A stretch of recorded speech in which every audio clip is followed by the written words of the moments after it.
Hello നമസ്കാരം, ഏവർക്കും പുതിരീടിലേക്ക്. ഇന്ന് ഞാൻ വന്നിരിക്കുന്നത് അജയിൻ്റെ രണ്ടാം മോഷണം എന്ന ചിത്രത്തിൻ്റെ 24-ാം ദിവസത്തെ കേരള ബോക്സ് ഓഫീസ് കളക്ഷൻ റിപ്പോർട്ടുമായിട്ടാണ്. വീഡിയോയിലേക്ക് മുൻപ് വീഡിയോ ലൈക്ക് ചെയ്യുക, ചാനൽ സബ്സ്ക്രൈബ് ചെയ്യുക.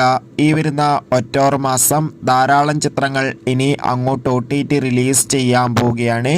നമ്മുടെ ചാനൽ ഭാഗം പരിശോധിച്ചാൽ നിങ്ങൾക്ക് ആ വീഡിയോയ്ക്ക് കാണാൻ വേണ്ടി സാധിക്കുന്നതായിരിക്കും.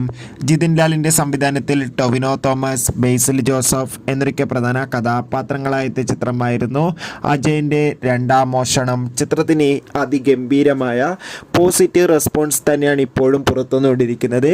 അതുകൊണ്ട് തന്നെ എല്ലാ സിനിമാ പ്രേമികളും ഒരേപോലെ ചിത്രത്തിൻ്റെ ഓരോ ദിവസത്തെയും കേരള കളക്ഷൻ റിപ്പോർട്ട് അറിയാൻ വേണ്ടി കാത്തിരിക്കുകയാണ്. ചിത്രത്തിന് ഇന്ന് 24-ാം ദിവസവും കേരളത്തിൽ മികച്ചൊരു ബുക്കിംഗ് തന്നെയാണ് നടക്കുന്നത്. അതുകൊണ്ട് തന്നെ നമുക്ക് കിട്ടുന്ന റിപ്പോർട്ടുകൾ പ്രകാരം ഇന്ന് മാത്രം 1.5 കോടിക്കടുത്ത് കളക്ഷൻ നേടിയെടുക്കാൻ വേണ്ടി സാധിക്കും.